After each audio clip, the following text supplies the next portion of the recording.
జిల్లాలో మంత్రిగా ఉండి జిల్లాకి ఏమి చేయటం చేతగాని అంబటి రాంబాబు ఇరిగేషన్ శాఖ మంత్రిగా జిల్లా గురించి ఆలోచించని వ్యక్తి ఇవాళ ఏందో చూపెడతాడు. నేను చూపెడతానా ఈ కొండవీటి వాగు ఫోటోలు తలెక్కడ పెట్టుకోవాలి మీరు? నేను ఒక్కడే తెలియజేస్తున్నా, నోరు అదుపులో పెట్టుకుంటే బాగుంటది. ప్రభుత్వాన్ని అడ్డం పెట్టుకొని ప్రభుత్వ డబ్బులు దోచుకొని రాజకీయ నాయకులుగా వాటాలు వేసుకునే వారసత్వం ఉన్న వాళ్ళు మీరు.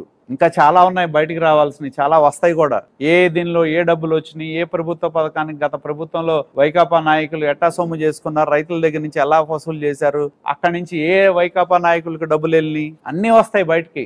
అంటే కొత్త మార్గాన్ని ఎంచుకున్నారు. ఏంటంటే ఆరోపణలు చేయటం, ఏదో మమ్మల్ని మేము గడుక్కోవాలన్నమాట. ఇదే ఉద్యోగమా మాకు?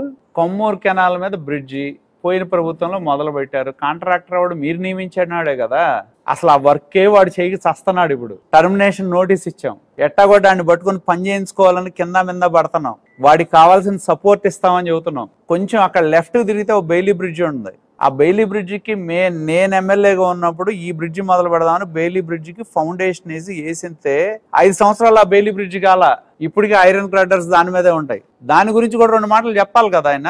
దాని గోడలు కట్టింది మేము, బెయిలీ బ్రిడ్జ్ చేయడానికి. అధికారం పోయింది, మీరు వచ్చారు. 5 ఏళ్లలో ఎందుకు గాల? పాపాలన్నీ మీరు చేసి మీ పాపాలని మమ్మల్ని సమాధానం చెప్పమంటే